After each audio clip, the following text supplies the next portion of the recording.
सवाल सॉल्व करते हैं। सबसे पहले लिखा हुआ है present value of an ordinary NVT of x invested at 10% for 5 years is. देखो हमें कैलकुलेट करनी है प्रेजेंट वैल्यू ऑर्डिनरी एनवीटी की। ऑर्डिनरी एनवीटी की जो प्रेजेंट वैल्यू होती है, ऑर्डिनरी एनवीटी की जो प्रेजेंट वैल्यू होती है उसका हमारा फॉर्मूला होता था P is equals to R multiplied by 1 minus 1 plus I power minus n upon I।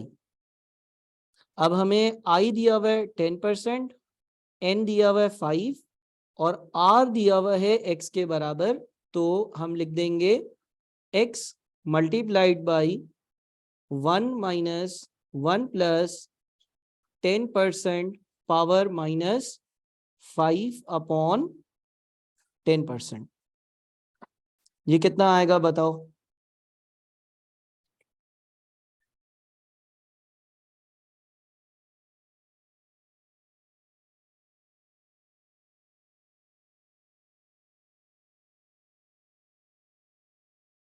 $3.79x आ रहा होगा।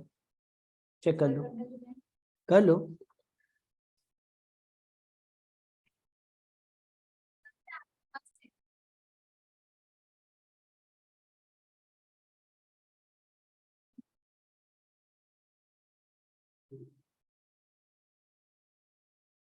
ठीक है,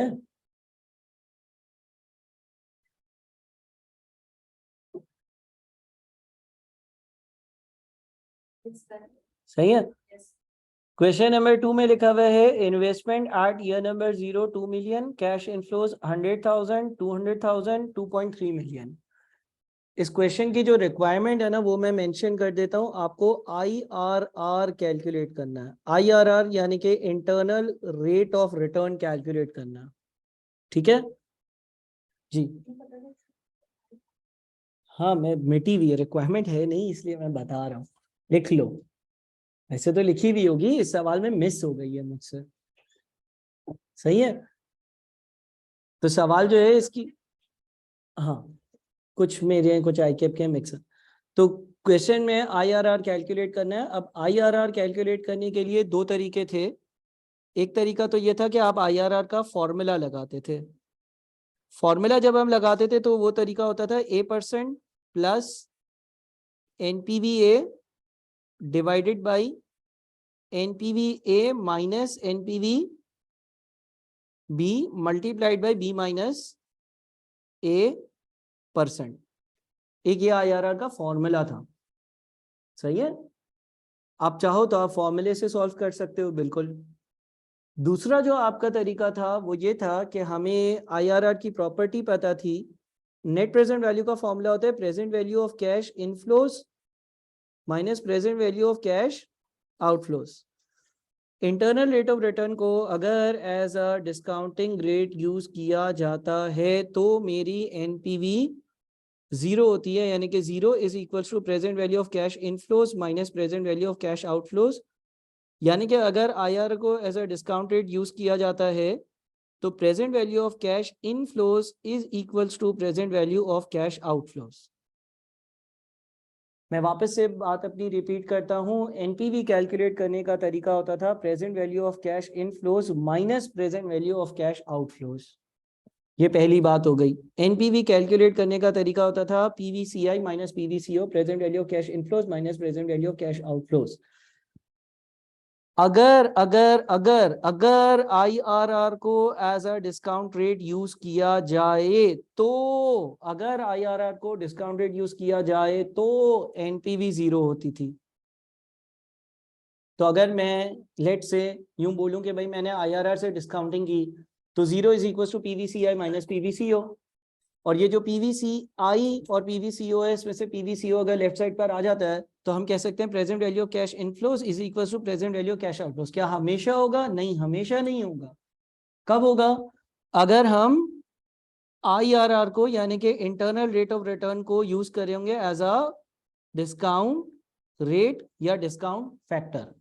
हमेशा होगा? नहीं, हमेशा नहीं होगा। कब होगा? जब अगर मैं IRR को यूज कर रहा हूं डिस्काउंटिंग के लिए तो होगा। अब इस सवाल के कैश इनफ्लोज आउटफ्लोज क्या थे? यह नंबर 0 है, यह नंबर 1 है, यह नंबर 2 है और यह नंबर 3 है। जो इस सवाल में कैश फ्लोज लिखे हुए हैं वो लिखे हुए हैं कि यह नंबर 0 पर 2 मिलियन का आउटफ्लो होगा, यह नंबर 1 पर 100,000 का इनफ्लो होगा, यानी कि 0.1।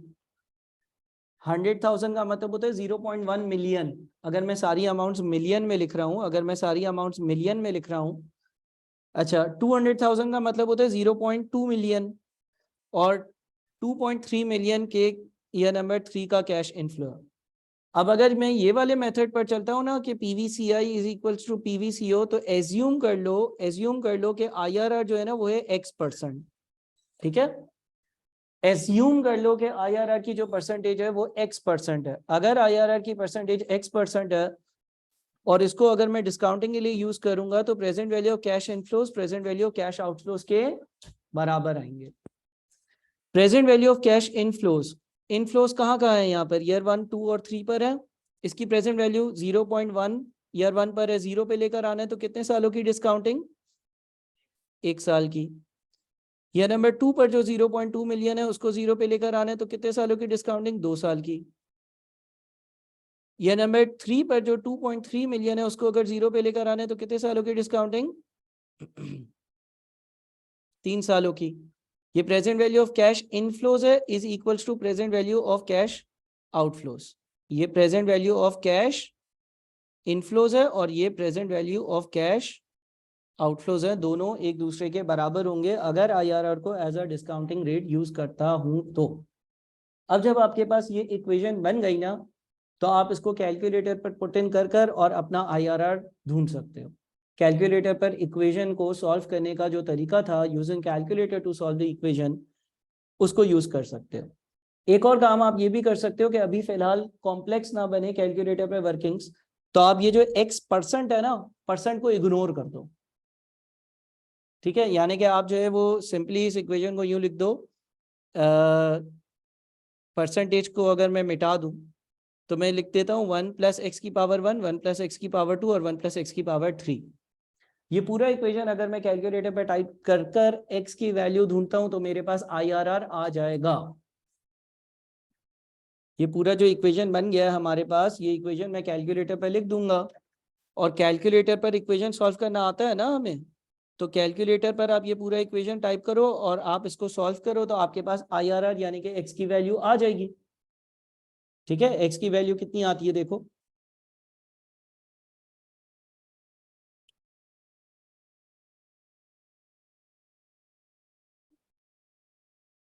कह रहे टाइम ले रहे, कोई मसला नहीं है।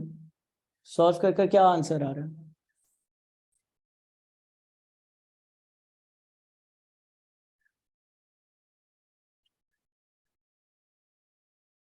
आया कुछ आंसर?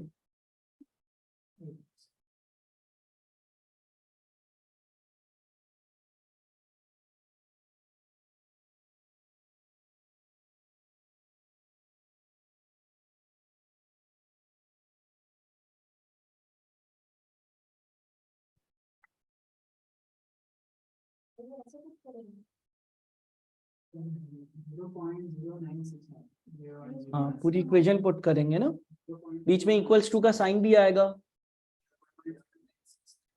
यानी कि 9.0 x की वैल्यू आ रही है, क्या आ रही है? 0.09692। तो ये तकरीबन कितने परसेंट बन गया? 9.6%। एक बच्चे का आंसर आ गया, सब निकाल लोगे, सही आंसर है। कैलकुलेटर पर इक्वेशन पुट इन करनी है। दूसरा तरीका ये जो फॉर्मूले वाला होता है ना, ये फिलहाल मैं डिस्कस नहीं कर रहा, लेकिन IRR में हमने ये फॉर्मूला अप्लाई करना भी सीखा है, उस फॉर्मूले वाली अप्रोच से इसको सॉल्व करना। सही है, हम क्या करते थे, पहले एक परसेंटेज लेते थे, फिर दूसरी परसेंटेज लेते थे, वो सारी चीजें डिस्कस हुई नहीं है। सही है, जो फॉर्मूले वाली अप्रोच है, वो फॉर्मूले वाली अप्रोच में हम आप एक परसेंटेज लेते थे, मिसाल के तौर पर 5%, उस पर NPV निकालते थे, फिर आप 10% लेते थे, उस पर NPV निकालते थे और उसको यूज करते थे। ये फाइनेंशियल मैथ्स ये भी करवा दूं? चलो ये भी करवा ही देता हूँ।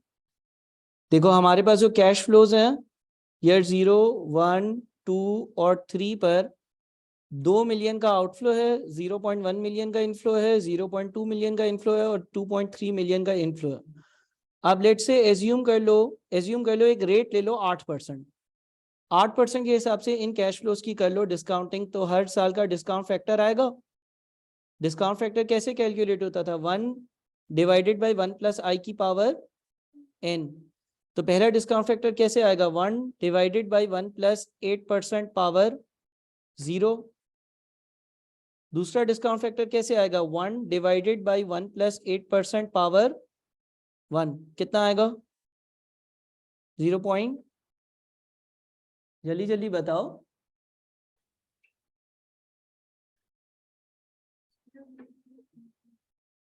क्या कैसे किया? देखो 8% तो हमने एज्यूम किया। सही है, ये समझ में आ गया? नहीं आया? सवाल में लिखा हुआ है ना कि ईयर नंबर 0 पर 2 मिलियन रुपए इन्वेस्ट होंगे, इसीलिए ब्रैकेट में इन्वेस्टमेंट है यानी कि आउटफ्लो। सवाल में लिखा हुआ है कि ईयर 1 पर 0.1 और ईयर 2 पर 0.2 और ईयर 3 पर 2.3 मिलियन मिलेंगे। सब डेटा सवाल का है। फिर ये समझ में आया या नहीं आया? ये आया ना? डिस्काउंट फैक्टर का फॉर्मूला होता था। अब अगर मुझे ईयर नंबर 0 का 8% का डिस्काउंट फैक्टर निकालना है तो आई की जगह 8% डालूंगा, एन की जगह यानी कि नंबर ऑफ ईयर्स की जगह 0 डालूंगा, तो 1 आ गया। उसके बाद फिर मैं ईयर नंबर 1 का डिस्काउंट फैक्टर निकालूंगा तो 1 डिवाइडेड बाई 1 प्लस 8% पावर 1, ये कितना था? 0 पॉइंट बताना,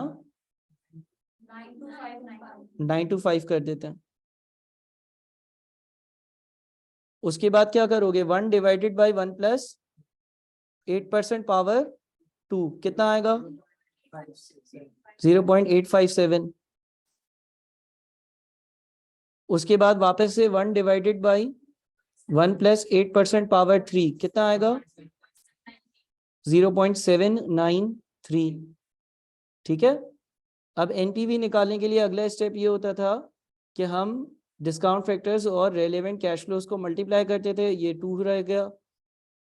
फिर बताओ 0.1 इंटू 0.925 कितना बनेगा? 0.0925। फिर 0.2 इंटू 0.857 कितना बनेगा?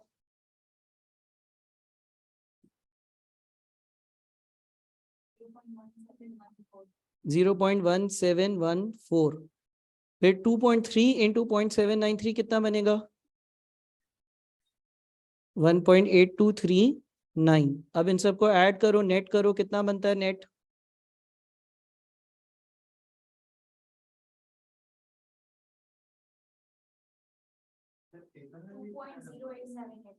2.0878। जी बेटा, पेपर में भी ऐसे ही होगा ना।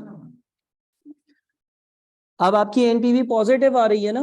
8% पर आपकी, आपने ये माइनस किया, 2 माइनस का है ना, माइनस भी होगा ना, 3 पॉजिटिव है 1 माइनस का, ठीक है ना, तो ये माइनस भी होगा। तो एनपीवी कितनी आ रही है 8% पर? 0.0878। अब जब हम डिस्काउंट रेट इंक्रीज करते हैं तो एनपीवी क्या होती है? डिक्रीज। अब हमारी यहाँ पर एनपीवी 0.0878 आ रही है, ये तो पॉजिटिव आ रही है। आईआरआर वो परसेंटेज होती है जिसपे एनपीवी कितनी हो? 0। तो अब हम अपनी तरफ से एक और नई परसेंटेज एज्यूम करेंगे। एज्यूम कर लो एक और डिस्काउंट फैक्टर कैलकुलेट करते हैं 10% के हिसाब से। 8% पर तो आंसर पॉजिटिव आ रहा है ना। जब हम परसेंटेज इंक्रीज करेंगे एनपीवी डिक्रीज होगी, हमें एनपीवी पॉजिटिव है, हमें उसको 0 पे लेकर आना है। तो 10% के हिसाब से डिस्काउंट फैक्टर्स बताओ। पहला 1 होगा, दूसरा क्या होगा? 1 डिवाइडेड बाई 1 प्लस 10% पावर 1, कितना बनेगा? 1 डिवाइडेड बाई 1 प्लस 10% पावर 1,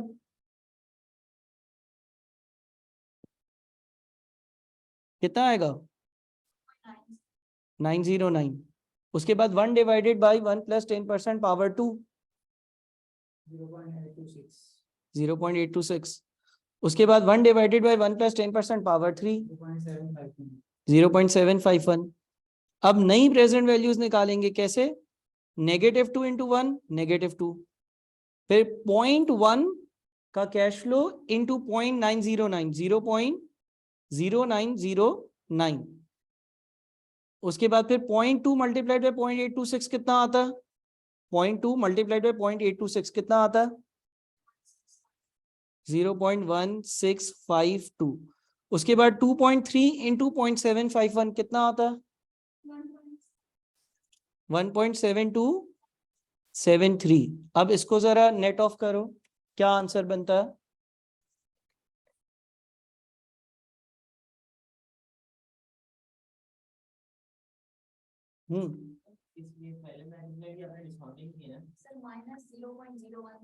पहले मेथड में या पहले स्टेप में? नहीं, पहले वाले मेथड में जाकर पीवी इक्वल टू पीवी 0 है। हाँ, अपने डिस्काउंटिंग किया इसमें अपने वैल्यूज लिखे 0.1 अपॉन 1 प्लस है। तो क्या लिखूं? अगर हम इधर सिंपल 1 लिखते हैं, किधर 1 लिखते हैं? x की जगह? बेटा x की जगह क्यों 1 लिख लूं? पर आपने ऐसे पहले 0.1 लिखा है डिवाइड बाय 1 प्लस x को ब्रैकेट 1 सही है। इधर आपने 0.1 लिखा और यहाँ पे जब आप डिस्काउंटिंग कर ले तो खाली सर आप 1 लिख रहे हो ऊपर चेंज नहीं कर रहे। ये कैसी बातें कर रहे हो तुम? देखो ये 0.1 क्या है? ये नंबर 1 का कैश फ्लो है।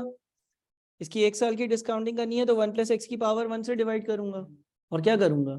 ये तो सर इधर विदाउट डिस्काउंट या डिस्काउंट फैक्टर निकाल एक ही बात है ना यार। यहाँ पे देखो तुम्हारे पास प्रेजेंट वैल्यू का फॉर्मूला क्या था? P is equals to S divided by 1 plus I power n। यहां पर डिस्काउंटिंग करने के लिए S कैश फ्लो है और उसको डिवाइड कर रहा हूं 1 प्लस आई की पावर n से। दूसरी जगह पर मैं क्या कर रहा हूं, इसको ऐसे भी लिख सकते हैं, याद है? S multiplied by 1 plus I power n, और इसको हम S multiplied by discount factor भी लिख सकते हैं। यहाँ पर ये वाला तरीका यूज कर रहा हूँ तो इफेक्टिवली एक ही चीज हो रही है ना। अच्छा ये क्या आ रहा है? नेट आंसर माइनस का आ रहा होगा कितना? 0.0166। इसका मतलब ये हो गया कि B% क्या है? B% हमारा 10% है और B% पर मेरी जो NPV आ रही है, NPV B जो आ रही है वो आ रही है माइनस 0.0166। अब हमें IRR कैलकुलेट करना है। IRR होता है A% यानी कि 8% प्लस NPV A यानी कि 0.0878 डिवाइडेड बाय NPV A यानी कि 0.0878 माइनस NPV B। अच्छा अब माइनस माइनस प्लस हो जाएगा ना, तो ये हो जाएगा 0.0166 मल्टीप्लाइड बाई B माइनस 8% यानी कि 10 माइनस 8%। तो अब मुझे बताओ इस फॉर्मूले से भी क्या IRR का आंसर 9.6% ही आता है? सेम आंसर आएगा। IRR हमने फाइनेंशियल मैथ्स के वक्त किया था और ये आपके पेपर का सबसे इम्पोर्टेंट चैप्टर है फाइनेंशियल मैथ्स।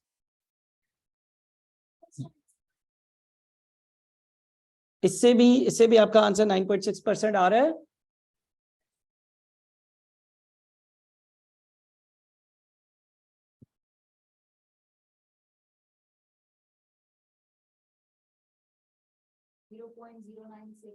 हाँ उसको 100 से मल्टीप्लाई करेंगे परसेंटेज में कन्वर्ट करने के लिए, ठीक है।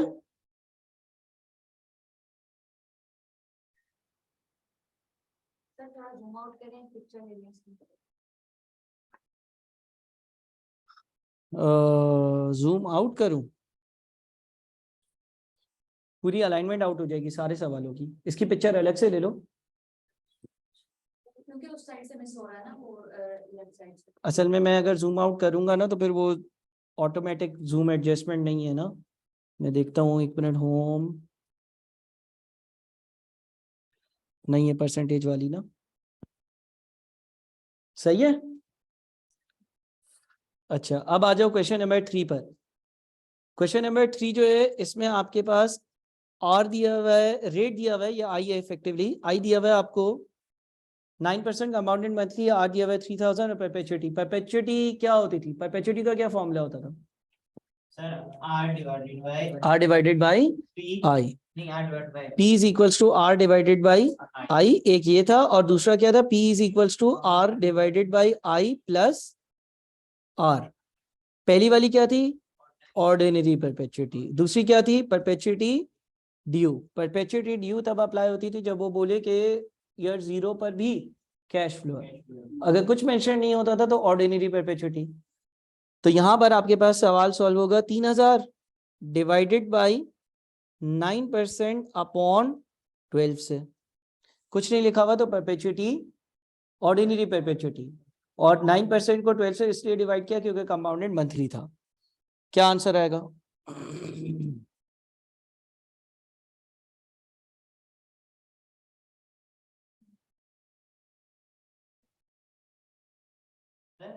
फोर लाख।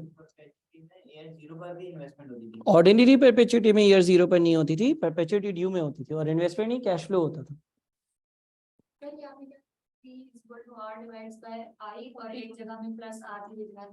ये ऑर्डिनरी परपेचुइटी का फॉर्मूला था और ये परपेचुइटी ड्यू का फॉर्मूला था। ऑर्डिनरी परपेचुइटी को ईयर 0 मतलब साल के स्टार्ट में कोई इन्वेस्टमेंट नहीं थी, और ईयर 1 एंड मतलब एंड एंड में। ठीक है। अगला सवाल करते हैं। अगला सवाल है Ali deposited 200,000 for 7 years in an investment scheme. Ali ने 2 लाख रुपए 7 सालों। स्क्रीन शो नहीं हो रही यार, मैं वापस से शेयर करता हूँ, एक मिनट रीशेयर कर देता हूँ। अब हो रही है, कंफर्म कर देना या कोई और भी कंफर्म कर दे। इसमें लिखा हुआ है Ali deposited 200,000 for 7 years in an investment scheme and got 300,000 at the end of maturity. If he received 8% interest compounded bi-monthly, ठीक है, bi-monthly twice a month,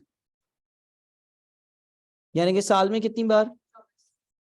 During the last 3 years, at what rate of interest he requires to balance the amount during the first 4 year compounded bi-monthly? Bi-monthly has to interpretation twice a month और every 2 months, लेकिन आप जो है वो twice a month के हिसाब से ही करना अगर कोई कुछ मेंशन ना हो। अच्छा, अब अली ने 2 लाख रुपए इन्वेस्ट करे, 7 सालों के लिए करे। मैं यहाँ पर टाइमलाइन बना देता हूँ। अली ने यहाँ पर ईयर नंबर 0 पर 2 लाख रुपए इन्वेस्ट करे। कितने टाइम के लिए करे? 7 years के लिए। And got 300,000 at the end of maturity, यानी कि यहाँ पर इसको 3 लाख रुपए मिले। ईयर 0 पर 2 लाख करे और ईयर नंबर 7 पर इसको 3 लाख रुपए मिले, है ना। If he received 8% interest compounded bi-monthly during the last 3 years, आखिरी जो 3 साल थे ना, यहां पर ईयर नंबर 4 लिख देता हूं, ठीक है ना। ईयर नंबर 0 से 4 एक इंटरेस्ट चल रहा था, उसको बिस्किट का बोला हुआ था, इसके अंदर है, ठीक है ठीक है ठीक है यार, खुले होंगे इसके पास।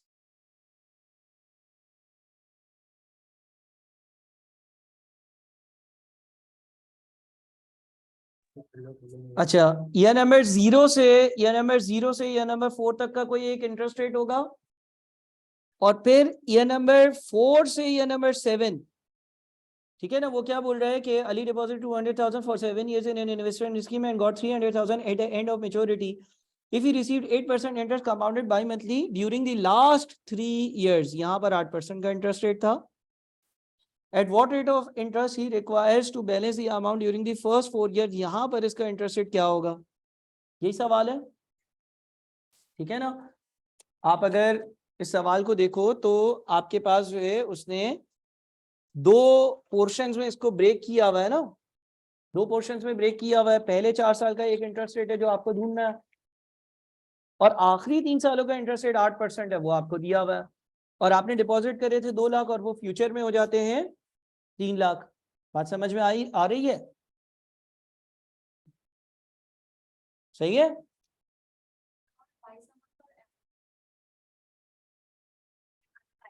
कुछ नहीं मेंशन होगा ना तो ट्वाइस अ मंथ यूज करना, अदरवाइज वो लिख देगा कि आप 1 and 2 months यूज करो।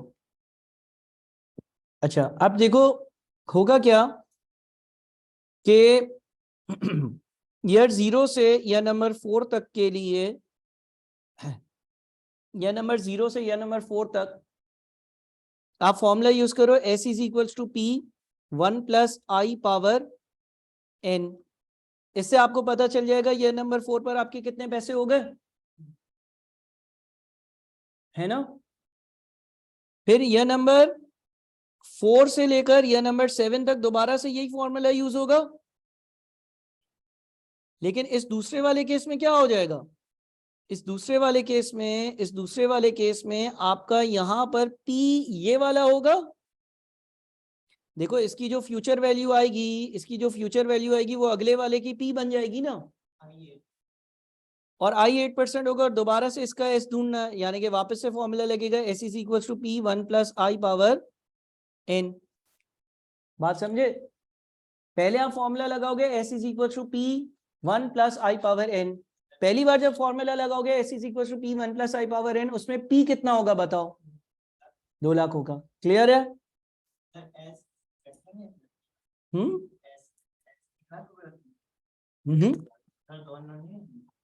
हो जाएंगे, कोई मसला नहीं है, टेंशन किस बात की है। पहली बार फॉर्मूला यूज करो, क्या लिखोगे, S is equals to P 1 plus I। अच्छा, अब I जो है नहीं पता, डिवाइडेड बाय 24 पावर 96। ठीक है ना। देखो ये स्टेप नंबर 1 में कर रहा हूं, 0 से 4 तक आ रहा हूं, 0 से 4 तक आ रहा हूं। 0 से 4 तक आना यानी कि फ्यूचर वैल्यू कैलकुलेट करना। फ्यूचर वैल्यू का क्या मतलब है, S is equal to P 1 plus I power N। N96 कैसे हो गया, एक महीने में 2 बार, तो 12 महीनों में 24 बार, तो 4 सालों में 96 बार। I क्या है नहीं पता, लेकिन हमें ये पता है ना कि हम उसको 24 से डिवाइड करेंगे।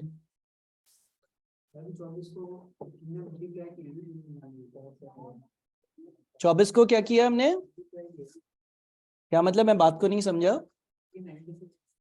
हाँ, 24 मल्टीप्लाइड बाय 12 किया है ना, 24 मल्टीप्लाइड बाय 24 मल्टीप्लाइड बाय 4 किया है, 24 मल्टीप्लाइड बाय 4 किया है ना। 24 मल्टीप्लाइड बाय 4 क्यों किया है, क्योंकि 4 साल हैं और हर साल में 24 बार है, 4 साल हैं और हर साल में 24 बार है। सही है। अब बताओ,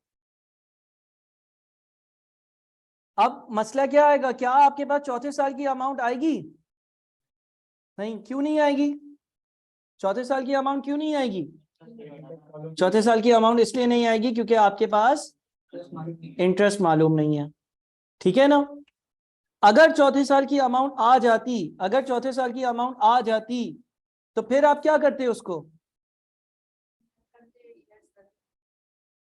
उसको हम दोबारा से यह नंबर 4 के स्टार्ट में पुट इन करते और आगे ले जाते हैं ना। अच्छा, अब इसको यहां तक कॉपी करो पहले, ये समझ गए हो या नहीं, ये समझ गए हो सारी चीजें या नहीं समझे हो। ठीक है, देखो क्या करेंगे हम अपने पास इसको ऐसे ही रहने देते हैं, ये नंबर 4 की वैल्यू आ गई, ऐसे ही रहने दो।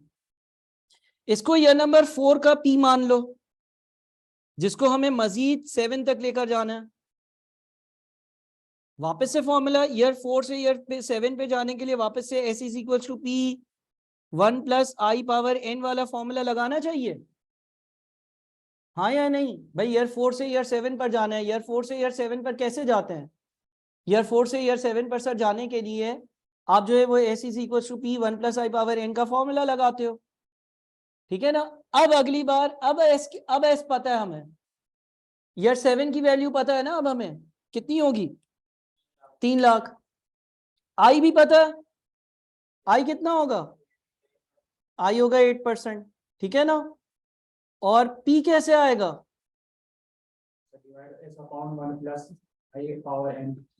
S अपॉन भाई जो आपका पिछला S आया है, वो जो पिछला S आया है वो नया वाला P है ना, वो डाल देना P की जगह। ठीक है। देखो इस इक्वेशन को अगर मैं सॉल्व करूं, इस इक्वेशन को अगर सॉल्व करूं तो मैं S की जगह लिख देता हूं 3 लाख, P की जगह ये पूरी वैल्यू लिख दो ऊपर वाली, ये पूरा नया वाला P बन जाएगा, समझ रहे हो? और आगे आ जाएगा 1+8% अपॉन 24 पावर 72। 72 कहाँ से आया? 1 साल के 24, 2 साल के 48।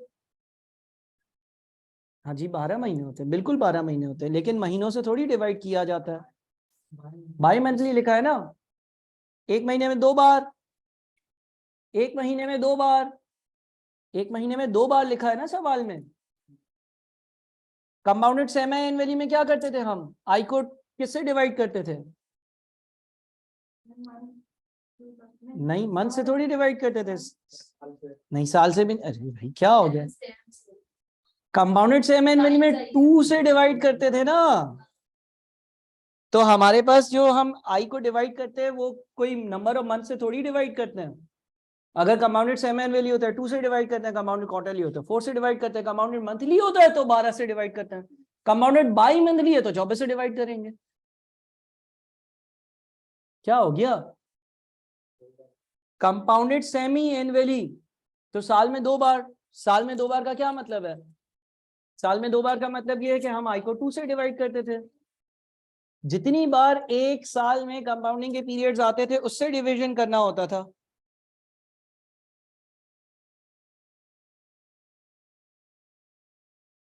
सही है? देखो ये पूरा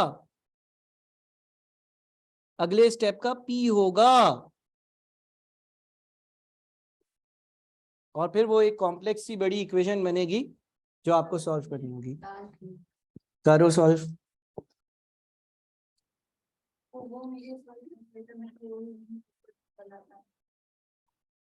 देखो इक्वेशन क्या बनेगी? 3 lakh is equals to 2 lakh multiplied by 1+i/24 power 96 multiplied by 1+8% over 24 power 72। Answer जो है ना, कैलकुलेट करो आराम से, 4.15% आना चाहिए। आप थोड़ा सा सॉल्व करके फिर पुट इन कर लो।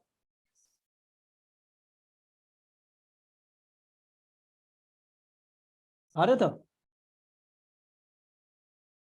ठीक है। देखो ये जो अभी हम सवाल सॉल्व कर रहे हैं आपके पेपर के लिए बहुत ज्यादा जरूरी है।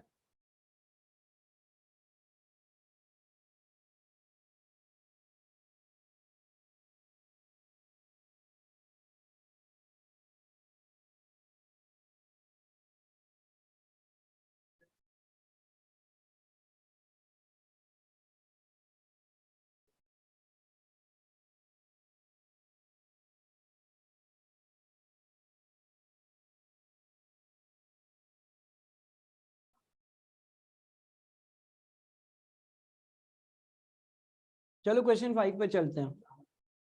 सही है, हो जाएगा ये आप लोगों से, आप लोग आराम से देखना है इसको। 5 में क्या लिखा हुआ है?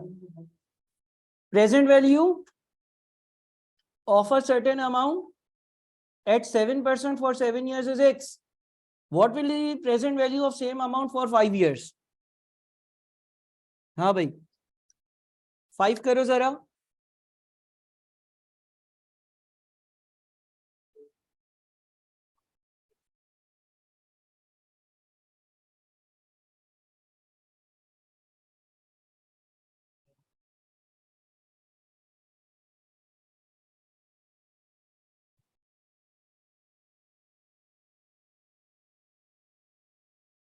वैल्यू ऑर्डिनरी क्यों ऑर्डिनरी एनवीटी? बार बार थोड़ी है कोई अमाउंट। कोई सा भी लगा देते हैं सर, आपने बोला था कुछ आंसर एक ही आया। आपने बोला था ना ये एनवीटी का सवाल ही नहीं है। क्या हो गया?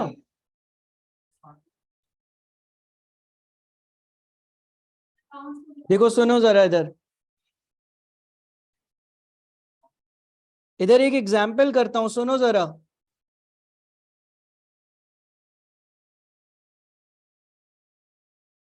एक एग्जाम्पल कर रहा हूं जिसका ऊपर वाले सवाल से कोई ताल्लुक नहीं है, एक एग्जाम्पल कर रहा हूं जिसका ऊपर वाले सवाल से कोई ताल्लुक नहीं है, इस एग्जाम्पल को समझ लो। देखो ये ईयर 0 है,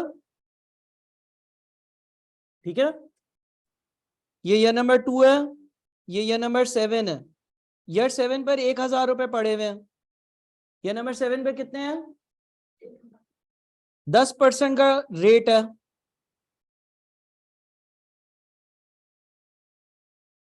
मुझे इस 1000 की ईयर नंबर 0 की वैल्यू बता सकते हो कितनी होगी? कैसे करेंगे? डिस्काउंटिंग ना करो, सिर्फ इधर फोकस करो एग्जाम्पल पर। ईयर 7 पर 1000 है, 10% का डिस्काउंटिंग का रेट है, तो इसकी ईयर 0 की वैल्यू कैसे आएगी? डिस्काउंटिंग से कितनी आती है?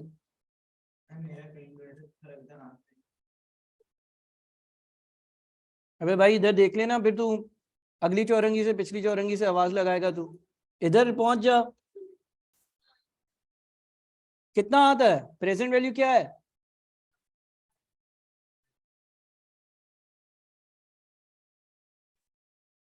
प्रेजेंट वैल्यू का फॉर्मूला क्या है? P is equals to S divided by 1 plus I power n। क्या हुआ है? तो 1000 डिवाइडेड बाई 1 प्लस 10% पावर 7, बताओ क्या बनती है प्रेजेंट वैल्यू?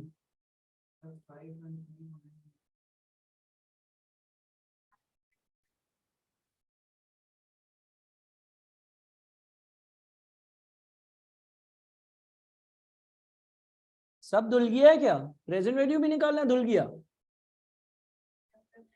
ईयर 7 से ईयर 0 की वैल्यू निकालनी है, 7 सालों की डिस्काउंटिंग करनी है, N7 होगा, I 10% होगा, S जो है वो 1000 होगा, 513.15 आता है। इसका मतलब अगर यह नंबर 7 पर, इसका मतलब अगर यह नंबर 7 पर 1000 रुपए हो और उसकी मुझे यह नंबर 0 की वैल्यू निकालनी हो, तो इसका मतलब मैं 7 इयर्स की डिस्काउंटिंग कर रहा हूं, और 7 इयर्स की डिस्काउंटिंग करके 513.15 आ रहा है।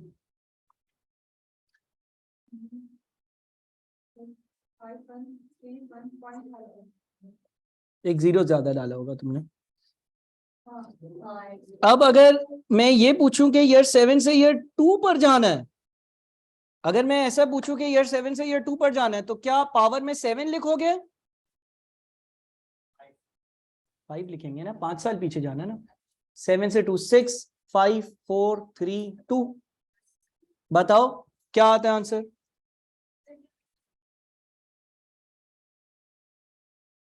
देखो ईयर 7 से पहले तो हम कहां गए थे? ईयर 0 पर, तो आंसर आया 513.15। अब मैं बोल रहा हूं ईयर नंबर 7 से ईयर नंबर 2 पर जाओ, 620.921 है ना बेटा? 1000 डिवाइडेड बाय करोगे ना, 1000 डिवाइडेड बाय 1 प्लस 10% पावर 5। सही है?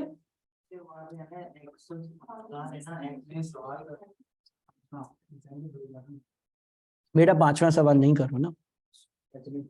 एग्जाम्पल के हिसाब से क्या आएगा? 620.921 आएगा अगर ईयर 7 को ईयर 2 पे लेकर आएंगे।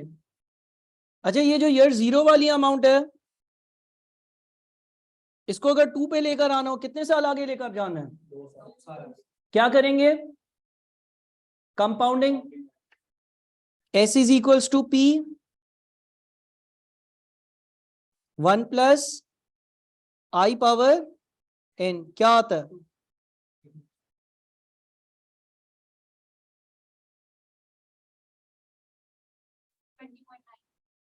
सेम आंसर आ रहा है, देखो क्या हुआ बताओ? डिस्काउंटिंग, प्रेजेंट वैल्यू, कंपाउंडिंग, या फ्यूचर वैल्यू। देखो इसका मतलब ये हो गया, इसका मतलब ये हो गया कि अगर कोई 7 से 2 पर आता है, अगर कोई 7 से 2 पर आता है, सुनना जरा गौर से, अगर कोई 7 से 2 पर आता है उसका क्या आंसर बनता है? 620.92। अगर कोई 7 से 2 पर आता है यानी कि 5 साल पीछे आता है, अगर कोई 7 से 2 पर आता है यानी कि 5 साल पीछे आता है तो उसका आंसर 620.91 आता है। अगर कोई 7 से 0 पर आता है और फिर 0 से 2 पर जाता है यानी कि पहले 7 साल पीछे आता है और फिर 2 साल आगे आता है तो भी आंसर सेम आता है। दोनों आंसर सेम है ना?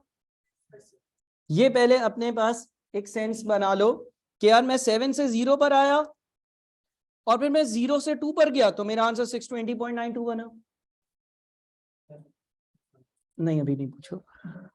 और अगर मैं 7 से 2 पर आया, 7 से 2 पर आया तो भी वही आंसर आ रहा है। देखो अगर मैं 5 साल पीछे जाता हूं उसका आंसर उतना ही है जितना मैं 7 साल पहले पीछे चला जाऊं और फिर 2 साल आगे चला जाऊं। अब पूछो तुम्हारा सवाल, अगर यहां तक की एग्जाम्पल्स है तो पूछना, बराए मेहरबानी आगे का नहीं पूछना। क्यों बताऊं मैं, आगे तो बहुत सारी चीजें। तुम्हारी शादी होगी, तुम्हारे बच्चों का क्या नाम होगा, तुम शादी किस दिन करोगे, तुम कितनी शादियां करोगे, आगे की चीजें है ना। इस एग्जाम्पल में मसला है नहीं है ना, आगे का पूछना नहीं, आगे बहुत कुछ होने वाला है। हाँ 7 से 0 पे गए और 0 से 2 पे आए, हाँ सेम आंसर है। 7 से 0 पे आ रहे हैं और 0 से 3 या 4 पर जा रहे हैं, हाँ तो फिर भी सेम आएगा। हाँ देखो ना, तुम यहाँ पे खड़े हुए हो, तुम 5 कदम मेरे पास आ जाओ या फिर तुम जो है ना वो मेरे पास 7 कदम आ जाओ और 2 कदम दूर चले जाओ, वहीं खड़े हो गए, है ना। तुम 7 पर हो, तुम 7वीं मंजिल पर हो, तुम 7वीं मंजिल पर हो, तुम 5 मंजिल नीचे आगे कहां पर आओगे बेटा, इतना नहीं सोचो शादी का, दूसरी पर, सही है ना। या फिर तुम 7वीं से 7 मंजिल नीचे आ जाओ, ग्राउंड पर आ जाओ, फिर तुम 2 स्टेप्स ऊपर चले तो भी कहां पहुंचोगे, दूसरी पर, है ना। ये हर बार ऐसे ही होगा, सही है, हर बार ऐसा ही होगा, कोई इसमें अलग किसी के साथ नहीं होगा, सबके साथ एक ही जैसा होगा, सही है। अब जरा ये वाला सवाल सुनो, इसमें लिखा हुआ है present value of a certain amount at 7% for 7 years is x. ये एक्स प्रेजेंट वैल्यू है या फ्यूचर वैल्यू है?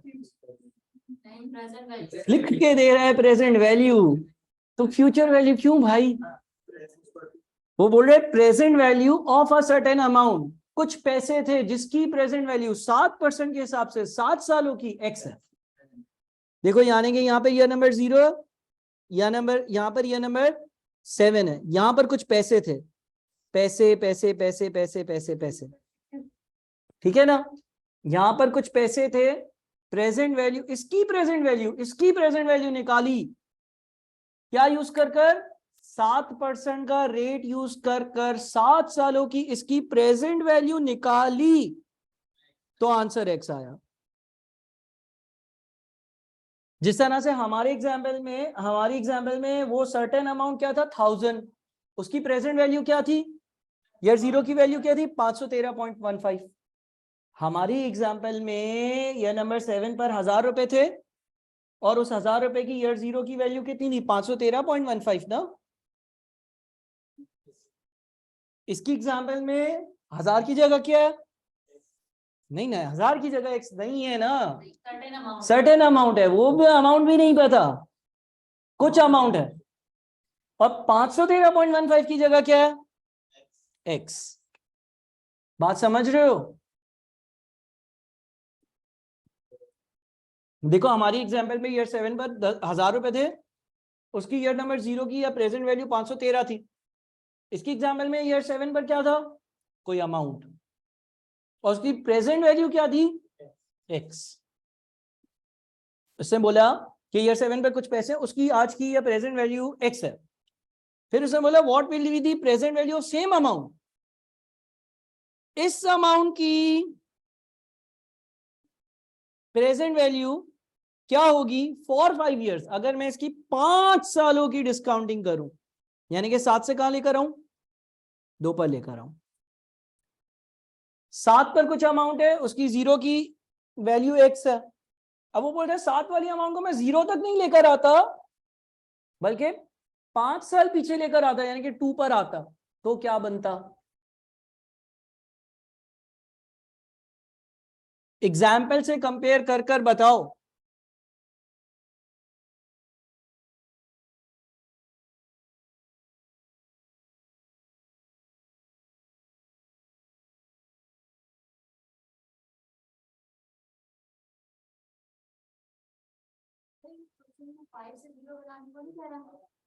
नहीं, फॉर 5 years बोला है, 5 सालों के लिए, और सेम अमाउंट बोला है, यानी कि 7 वाली अमाउंट।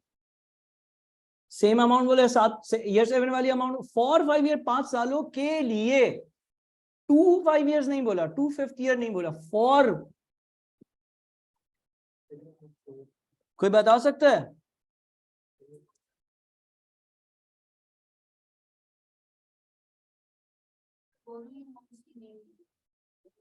बता सकते हैं ना हम। देखो सुनो, गौर से सुनो जरा, एग्जाम्पल पर वापस आओ। हमारे पास 7 की अमाउंट थी, उसकी अगर आज की, आंसर सही आया, मुजम्मिल ने आंसर सही दिया, उसकी अगर आज की वैल्यू निकाल ली थी तो कितनी आ रही थी? 513। अगर हमने उसको 7 साल पीछे किया था तो 513 आ रहा था, है ना? और अगर हम इस 513 को 2 साल आगे कर दें तो उतना ही आ रहा था जितना इस अमाउंट को 5 साल पीछे लेकर आते तो आता। तो हम सीधा सीधा एक काम करते हैं ना, ये जो भी अमाउंट थी, इसकी ये ईयर 0 की वैल्यू है, इसको ही अगर 2 साल आगे ले आऊं, यानी कि x मल्टीप्लाइड बाय 1 + 7% पावर 2, यानी कि मेरा आंसर होगा 1.1449x। जो एग्जाम्पल में मैंने कॉन्सेप्ट अप्लाई किया था ना, देखो ईयर 7 वाली अमाउंट को ईयर 2 पे लेकर आना है। अब ईयर 7 वाली अमाउंट तो पता ही नहीं है, उसको कैसे डिस्काउंटिंग करूं? लेकिन मुझे ये पता है ईयर 7 वाली अमाउंट की ईयर 0 वाली वैल्यू x है, तो उसको 2 साल आगे लेकर जाऊं, उतना ही आंसर आता है जितना 7 को 2 पर लेकर जाऊं। ये पेपर अगर इस बैच में 50 बच्चे हैं ना दिसंबर में, तो 15 से 20 बच्चों के पेपर में ये सवाल आएगा।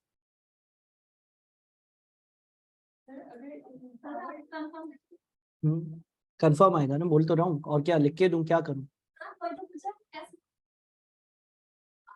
बोल रहा हूं ना, ये सारे सवाल वही हैं जो स्टूडेंट्स ने बताए हो।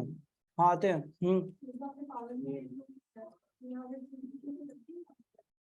कैसी बात कर दी तुमने? बेटा 0 से 2 पे लेकर जाना है ना किसी चीज को। क्वेश्चन में लिखा हुआ है 7वीं चीज को दूसरे, 7वें को दूसरे पे लेकर जाना है।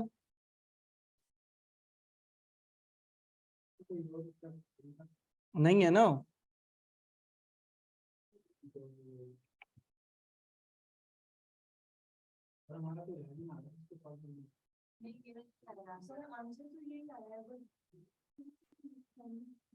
देखो बेटा, एक चीज 7वें साल पे पड़ी हुई है,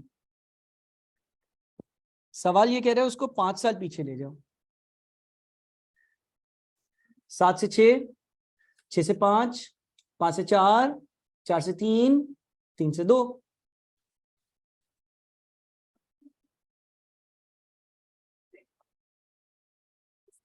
बेटा तुम पैदा हुई थी तब पहले साल की थी, 1 साल की हो गई थी तुम। हाँ, पैदा हुई तो 1 साल की थोड़ी हुई है, 1 साल गुजरेगा तो 1 साल की होगी ना।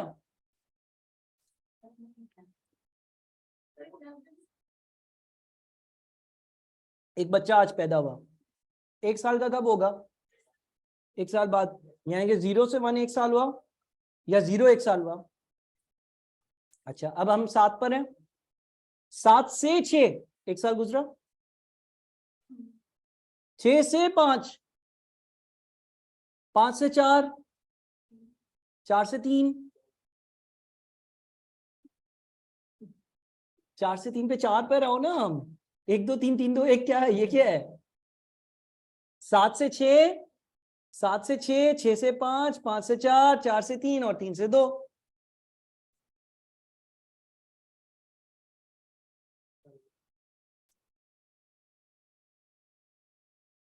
सर अगर वो ये 0 की भी अमाउंट नहीं देता फिर ये 0 की कब की है? एक्स बताया मैंने तो तुमको तो x डालोगे ना, साइड से बात है। तो उसने बताया ये अगर वो भी नहीं बताता है एक्स भी अल्लाह के बंदे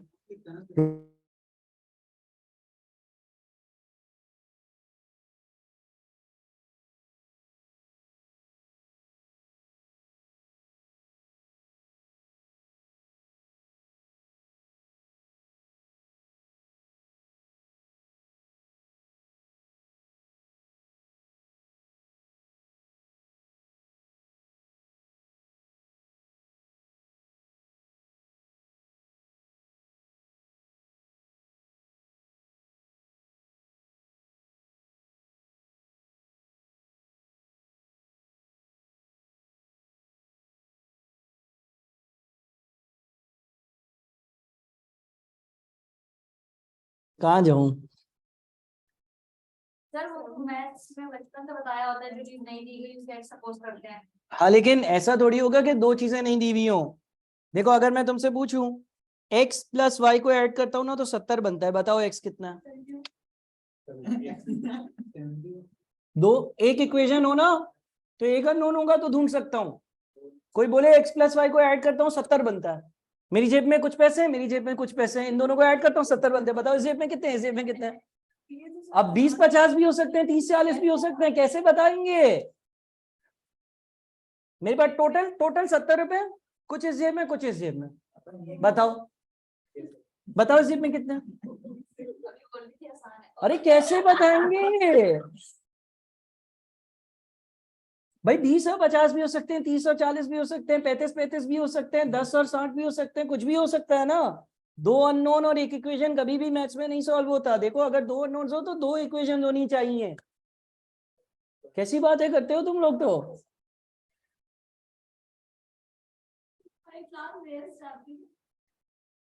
अगला बताओ 6, what is the effect if NPV in NPV if discount rate is increase? अगर डिस्काउंट रेट को इंक्रीज करोगे एनपीवी को क्या होगा? डिक्रीज। सही है, 6 का आंसर होगा डिक्रीज। ठीक है यार, अगर डिस्काउंट रेट इंक्रीज होता है तो एनपीवी डिक्रीज होती है, ये पूछा है उसने। 7, initial investment 10 million and it is continuously decreased 10% over life time. आपने कहीं पर इन्वेस्टमेंट करी और वो ऐसी कंपनी है या ऐसी कंपनी के शेयर ले लिए हैं कि नुकसान ही नुकसान होता है, कोई प्रॉपर्टी ले ली है नुकसान ही नुकसान होता है, हर साल उसकी वैल्यू 10% कम होती रहती है। Find total sum that will be invested in the project. ठीक है, initial investment 10 million and it is अच्छा it is continuously decreased by 10%। अच्छा, इसका ये मतलब है कि आपने शुरू में 10 मिलियन इन्वेस्ट करे और हर अगले साल आप 10% कम इन्वेस्ट करोगे। मिसाल के तौर पर एक बिजनेस आपने स्टार्ट किया, उस बिजनेस में आपने आज 10 मिलियन इन्वेस्ट करे, एक साल बाद उसको एक्सपैंड करना है तो आपने 10% कम यानी कि 9 मिलियन उसमें और इन्वेस्ट करे। समझ रहे हो? इनिशियल इन्वेस्टमेंट 10 मिलियन है और हर साल आप 10% कम इन्वेस्टमेंट करते हो। Find the total sum that will be invested in the project. इस प्रोजेक्ट में, इस बिजनेस में टोटल कितना पैसा लगेगा, बताओ।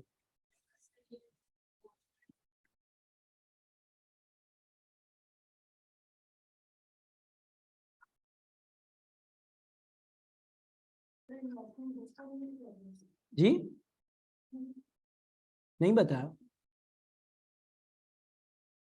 सर एक था सम टू इंफिनिटी वाला सवाल का फॉर्मूला मुझे नहीं याद, लेकिन पता है उसका।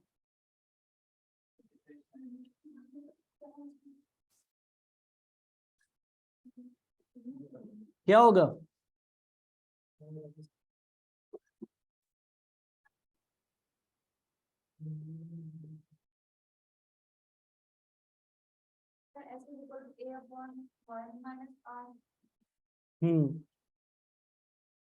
सम टू इंफिनिटी का फॉर्मूला होता था a divided by 1 minus R. देखो पहले साल इन्वेस्टमेंट है 10 मिलियन, फिर 10 मिलियन का अगर 10% कम करते हैं तो कितनी होगी 9 मिलियन, फिर 9 मिलियन का 10% कम करते हैं तो कितनी होगी 8.1 मिलियन।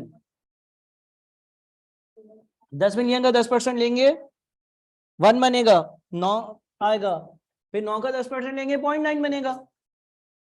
और अब सवाल में नंबर ऑफ ईयर्स पे लिमिटेशन नहीं है, यानी कि ये बंदा ये काम करता चला जाता है। पहले साल उसने 10 मिलियन लगाया, फिर 9 मिलियन लगाया, फिर 8.1 मिलियन लगाया। अब बताओ कि टोटल इसकी इन्वेस्टमेंट कितनी होगी।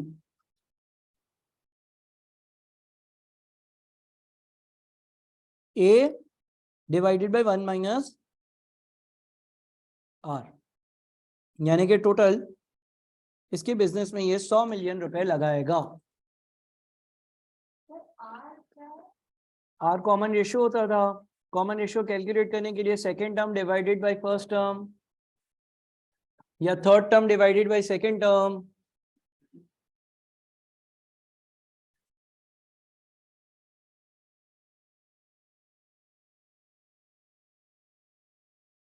आर कॉमन रेशियो ना, और ये ज्योमेट्रिक प्रोग्रेशन है ना, ये डिवाइड हो रहा है शायद, है ना।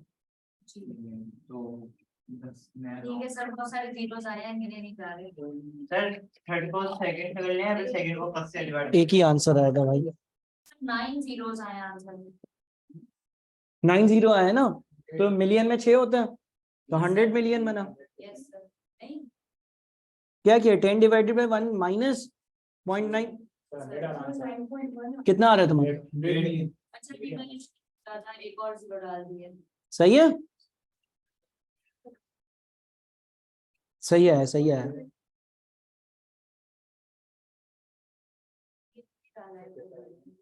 चलो क्वेश्चन 8 करते हैं। The 5th and 13th term of GP are 24 and 39936. What is the 10th term of the same GP? एक ज्योमेट्रिक प्रोग्रेशन की जो 5वीं टर्म है ना, वो 24 है, यानी कि टर्म वैल्यू 5 और टर्म वैल्यू 13 जो है वो 39936 है। What is the 10th term of the same GP? इस GP की 10वीं टर्म कितनी होगी। अच्छा, टर्म वैल्यू के फॉर्मूले के हिसाब से ये आपका AR पावर 4 है और ये आपका AR पावर 12 है, हाँ या नहीं। Yes sir. AR n minus 1। AR power n-1 होता था ना, तो 5 माइनस 1 4 और 13 माइनस 1 12। अब अगर हम एक काम करें कि AR power 12 upon AR power 4, यानी कि 39936 डिवाइडेड बाई 24, ये करें तो यहां पर आ जाएगा R की पावर 8, 39936 डिवाइडेड बाई 24 कितना आता है 1664, ये है। और फिर R के लिए क्या होगा, वो जो पावर 8 लेफ्ट साइड पर है राइट साइड पर जाएगा तो रूट ऑफ 8 बन जाएगा, है ना। बताओ कितना आएगा 1664 रूट ऑफ 8।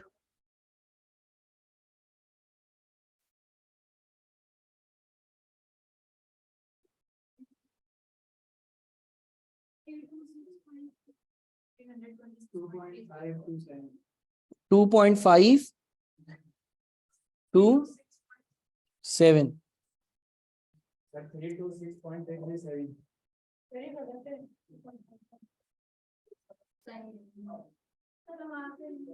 सही है। क्या है आंसर।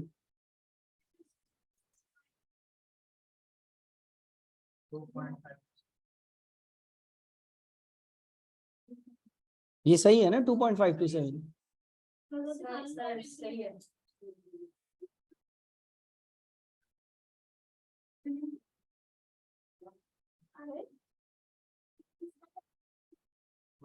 अब आर आ गया आपके पास।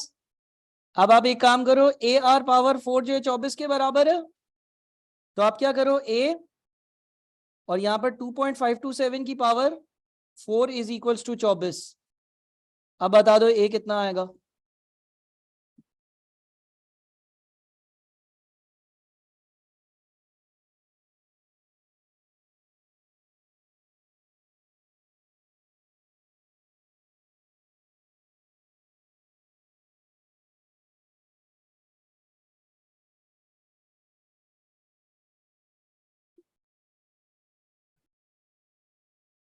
क्या आ रहा है?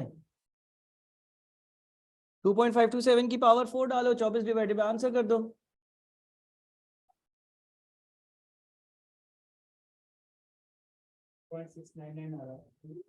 ए 0.588। ठीक है। अब उसने क्या पूछा था, 10वीं टर्म पूछी थी ना, तो term value 10 is equals to A R power n-1।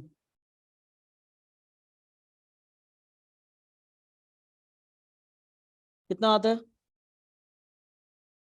10वें टर्म की वैल्यू ढूंढनी थी ना, तो टर्म वैल्यू 10 का फॉर्मूला लगाया।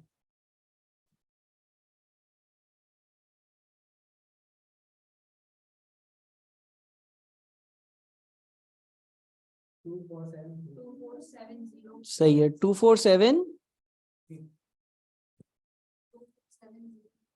सही है, तकरीबन 7370 यही आंसर आएगा।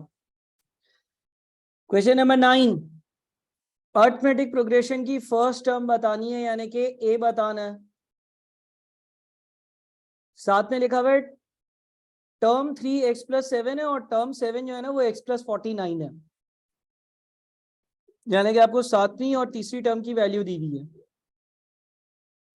ठीक है, और आपको पहली टर्म की वैल्यू मालूम करनी है।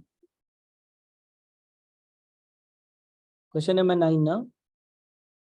अच्छा, टर्म वैल्यू 3 कैसे कैलकुलेट होता है? अच्छा देखो, एक और चीज, अर्थमेटिक प्रोग्रेशन में क्या होता था? सेम होता था, यानी कि देखो सुनो जरा गौर से, 3 से 4 तीसरी से चौथी टर्म के बीच में एक बार कॉमन डिफरेंस ऐड हुआ होगा।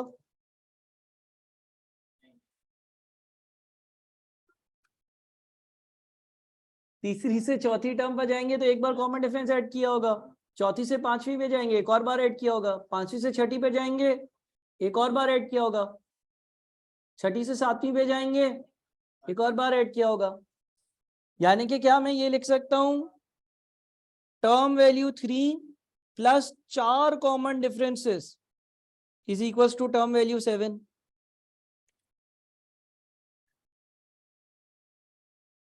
समझ रहे हो बात को?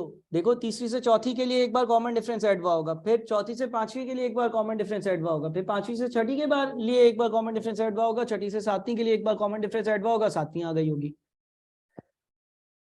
तो तीसरी है x+7 is equals to 4d, और सातवीं क्या है x से x कैंसल, 49 माइनस 7 कितना बनेगा? 42। तो 4d is equals to d कितना आएगा? 10.5 आएगा।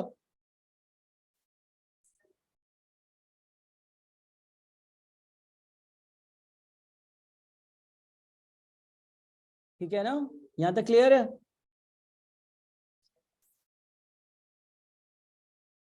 अब हम एक काम करते हैं ना कि इसने क्या पूछा हुआ है, ए पूछा हुआ है ना, पहली टर्म पूछी है। Term value 3 is equals to क्या होता है, ए प्लस n-1 इंटू डी। तो ये हो जाएगा x+7 is equals to A plus 3-1 कितना होता है 2, और डी कितना है 10.5।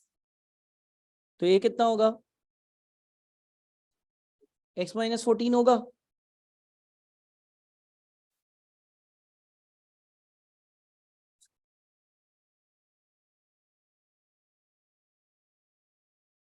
सही है ना।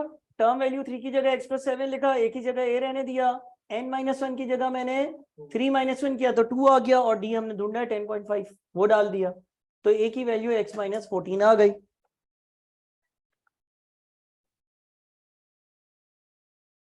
सर तो ए बी जी की दोनों टर्म, किसी का भी अगर टर्म वैल्यू फाइंड करना हो तो दोनों का फॉर्मूला अलग है ना।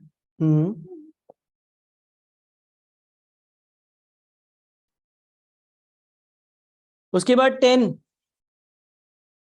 क्वेश्चन नंबर 10,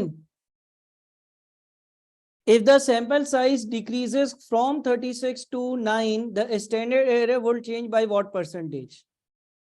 अगर सैंपल साइज जो है वो 36 से 9 पर चला जाए तो स्टैंडर्ड एरर में कितने फीसद का चेंज आएगा? स्टैंडर्ड एरर का फॉर्मूला बताओ।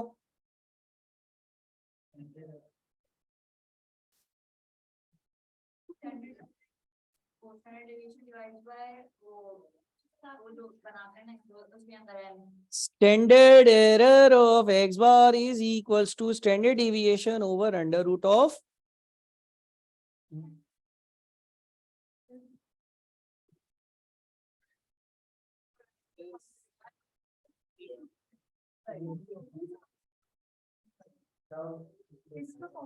सैम्पलिंग एस्टिमेशन इस चैप्टर में किया था, स्टैंडर्ड एरर ढूंढा था हमने। अब वो बोलते हैं if the sample size decreases from 36 to 9 the standard error will change by what percentage? अच्छा आप देखो, अगर पहले सैंपल साइज 36 था तो स्टैंडर्ड एरर कितना होगा? Standard deviation over under root of 36 कितना आएगा? रूट ऑफ 36 क्या बनता है? और अगर सैंपल साइज है वो 9 पर चला जाए तो ये क्या बनेगा? Standard deviation over under root of 9, यानी कि स्टैंडर्ड डिविएशन ओवर 3, है ना। अब परसेंटेज चेंज कैसे मालूम करते हैं? Change divided by original, change divided by original. अच्छा मुझे बताओ, स्टैंडर्ड एरर जो है वो कम हो रहा है या ज्यादा हो रहा है?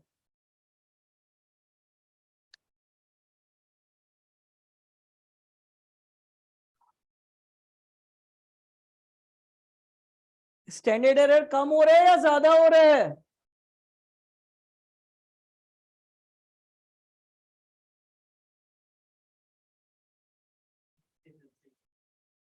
कम हो रहा है या ज्यादा हो रहा है?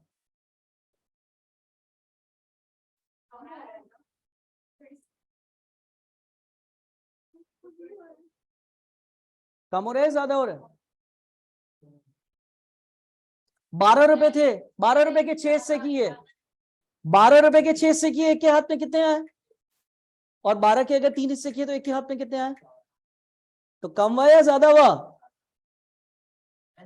अल्लाह के बंदो, डिनोमिनेटर जितना बड़ा होगा उतनी वैल्यू कम आएगी।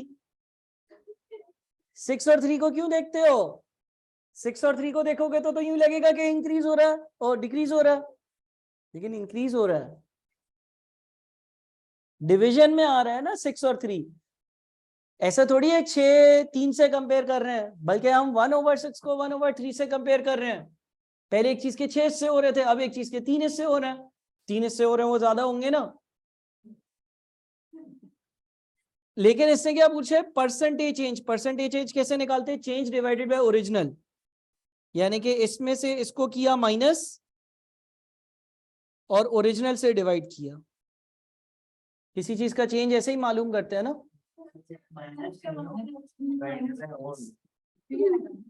Old minus nu divided by old, new minus old, new minus old new minus old divided by old.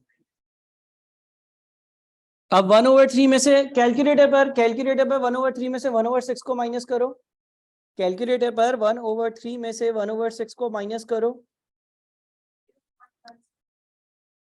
1 divided by 3, इसमें फ्रैक्शन में नहीं, क्या पूछ रहा हूं मैं, क्या क्या होगा फ्रैक्शन में? हाँ कन्वर्ट 1/6, तो ऊपर आ रहा है 1/6, नीचे भी क्या है इंटू 100, तो 100% इंक्रीज होगा। क्योंकि ये कैंसिल होगा ना, सही है। 100% का इंक्रीज आ रहा है, 100% का चेंज आ रहा है।